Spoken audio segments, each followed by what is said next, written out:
பூமியில் உள்ள எல்லாரும் ரொம்ப கெட்டவர்களாயும் தேவனுக்கு பிடிக்காததையும் செய்து கொண்டிருந்தாங்க. அதனால ஆண்டவருக்கு ரொம்ப கோபம் வந்து இந்த பூமியையும் அதில் உள்ள எல்லாரையும் அழித்து போட முடிவு பண்ணாரு. பூமியில் உள்ள எல்லாரிலும் நோவா என்ற ஒரு மனுஷன் தேவனுக்கு முன்பாக நீதிமானும் உத்தமனுமாய் இருந்தாரு. அதனால தேவன் நோவாவை நோக்கி, நான் இந்த பூமியை அழிக்க போறேன், அதனால நீ ஒரு பெரிய பேழையை உண்டு பண்ணுன்னு சொன்னாரு. அது மட்டும் இல்லாம அந்த பேழையை எப்படி உண்டாக்கணும், எந்த மெஷர்மெண்ட்ல உண்டாக்கணும் எல்லாமே தேவன் நோவாவுக்கு சொல்லி கொடுத்தாரு. நோவாவும் அவருடைய வீட்டாரும் ஆண்டவர் சொன்ன வார்த்தைக்கெல்லாம் கீழ்ப்படிந்து அப்படியே செய்தாங்க.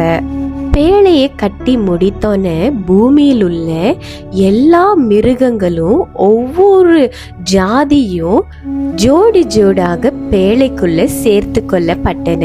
அது மட்டும் இல்லாம நோவாவும் நோவாவோட மனைவியும் நோவாவோட 3 குமாரர்களும் அவங்களுடைய 3 மனைவியும் மொத்தம் 8 பேரும் அந்த பேழைக்குள்ள போனாங்க. பேழையின் கதவு அடைக்கப்பட்டதும் பூமியிலே 40 நாட்கள் மழை விடாமல் பெய்து கொண்டிருந்தது.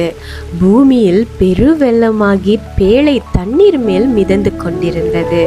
பூமியில் உள்ள உயர்ந்த மலைகள் கூட கண்ணுக்கு தெரியாம போயிருச்சு. பேழைக்குள்ள போகாம பூமியில இருந்த எல்லா மனுஷர்களும் எல்லா மிருகங்களும் அழிந்து போயின. கப்பல்ல ஏறின மிருகங்களும் நோவாவின் குடும்பம் மட்டும்தான் சேஃபா இருந்தாங்க. 150 நாட்கள் சென்றவுடன் ஆண்டவர் பூமியின் மேல காற்று வீச பண்ணினாரு. அப்பொழுது பூமியில் உள்ள தண்ணீர் எல்லாம் கொஞ்சம் கொஞ்சமா குறைய ஆரம்பிச்சிச்சு. 40 நாட்கள் சென்றவுடன் நோவா பேழையிலிருந்த ஒரு ஜன்னலை திறந்து பூமியில முழுமையாய் தண்ணீர் வத்திருச்சான்னு பார்க்கறதுக்கு ஒரு காகத்தை வெளியே விட்டாரு. ஆனா அந்த காகம் பறந்து மறுபடியும் பேழைக்கு வந்துச்சு. அப்புறம் ஒரு புறாவை விட்டாரு. அந்த புறாவும் பூமியில கால் வைக்க இடம் இல்லாததுனால மறுபடியும் பேழைக்கு வந்தது. 3ஆவதாக மறுபடியும் புறாவை அனுப்பினாரு. அப்புறம் அந்த புறா ஒரு ஒலிவ மர இலையை வாயிலை கொத்தி கொண்டு வந்தது. கடைசியாக பூமியில் உள்ள தண்ணீர் எல்லாம் முழுமையாய் வத்தி போயிருச்சு. பேழையும் அரராத் எனும் மலை மேல வந்து நின்றது. அப்புறம் நோவாவும் அவருடைய குடும்பத்தினரும் பேழைக்குள்ள இருந்த எல்லா மிருகங்களும் பேழை விட்டு வெளியே வந்தாங்க. நோவா தேவனுக்கென்று ஒரு பலிபீடத்தை செலுத்தினார். பிறகு ஆண்டவர் இந்த மனுஷர்களின் நிமித்தம் மறுபடியும் முழு பூமியையும் ஜலத்தினால் அழிக்க மாட்டேன் என்று சொல்லி வானத்திலே வானவிலை அடையாளமாக கொடுத்தாரு. நோவா தாத்தாவோட சேர்த்து மொத்தம் எத்தனை மனிதர்கள் பேழைக்குள்ள போனாங்க? A 2 பேர், B 8 பேர், C 10 பேர்.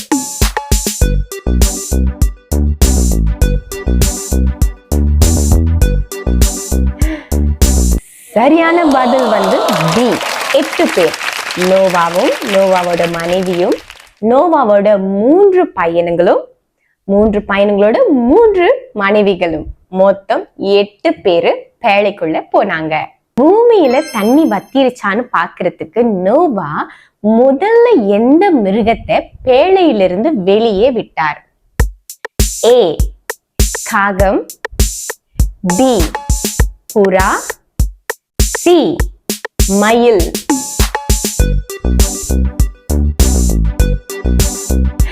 சரியான பதில் A காகம். காகத்தை தான் முதல்ல நோவா வெளியே பறக்க விட்டாரு, பூமியில தண்ணீர் வத்திருச்சா இல்லையான்னு பாக்குறதுக்கு. பூமியில் தண்ணீர் வத்தினவுடன் பேழை ஒரு மலை மேல போய் நின்றது. அந்த மலையோட பேர் என்ன? A சீனாய் மலை, B கொல்கத்தா மலை, C அரராத் மலை.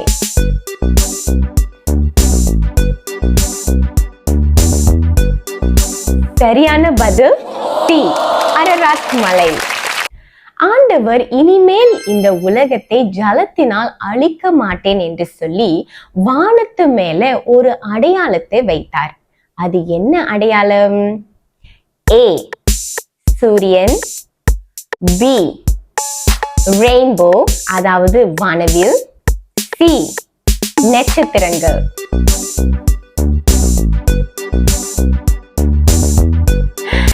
சரியான பதில் பி, வானவில்.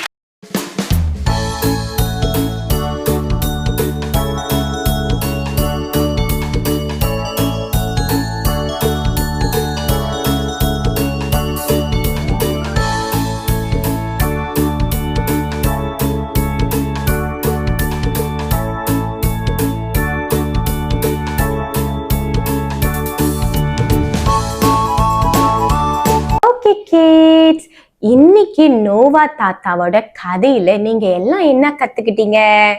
இந்த ஒரு கதையில நீங்க பாத்தீங்கன்னா, ஆண்டவர் இந்த உலகத்தை அழிக்க போறாருன்னு சொன்ன உடனே இந்த உலகத்துல உள்ள எல்லா மிருகங்களும் ஜோடி ஜோடியா அந்த கப்பலுக்குள்ள போனுச்சு. ஆனா ஒரு கவலையான விஷயம் என்னன்னா, வெறும் 8 மனிதர்கள் தான், நோவாவும் அவருடைய குடும்பத்தினரும் மட்டும்தான் அந்த கப்பலுக்குள்ள போனாங்க. வேற எந்த மனுஷனும் போல. ஏன்? ஏன்னா அவங்க எல்லாம் ஆண்டவருடைய வார்த்தைக்கு கீழ்ப்படியல. அப்ப எல்லாரும் அந்த வெள்ளத்துல அழிந்து போயிட்டாங்க. அதனால கிட்ஸ், நம்ம ஏசப்பாவோட பிள்ளைங்க, மிருகமே ஏசப்பாவோட வார்த்தைக்கு கீழ்ப்படிதுன்னா நம்ம ஆண்டோடைய வார்த்தைக்கு கீழ்ப்படினுமா இல்லையா? நிச்சயமா கீழ்ப்படினும் இல்லையா? அப்ப எப்பொழுதும் ஏசப்பா சொல்றத நீங்க கேட்டு நடக்கணும். ஏசப்பா எப்படி பேசுவாரு நம்மகிட்ட? பைபிள் மூலியமா பேசுவார். பைபிள்ல உள்ள ஒவ்வொரு வார்த்தையும் ஏசப்பாவோட வார்த்தைகள். அப்ப அந்த ஒவ்வொரு வார்த்தையும் நம்ம கீழ்ப்படிந்து நடக்கணும். அப்பதான் ஆண்டவர் நம்மளை சேவ் பண்ணுவார். அப்பதான் நம்ம ஆண்டவருடைய கோபத்திலிருந்து தப்பித்து கொள்ள முடியும். நோவாவும் அவருடைய குடும்பத்திலும் கீழ்ப்படிந்தனால அவங்க சேஃப் ஆயிட்டாங்க, பார்த்தீங்களா? அதனால நம்மளும் நீங்களும் ஆண்டவர் ஏசப்பாவோட வார்த்தைக்கு எப்பொழுதும் கீழ்ப்படியணும். ஓகேயா கிட்ஸ்? இதுதான் இன்னைக்கு உள்ள பாடம். உங்களை எல்லாம் நான் மறுபடியும் அடுத்த டாபிக்கோட அடுத்த வீடியோல சந்திக்கிறேன். God bless you all. Bye. Kids for Christ.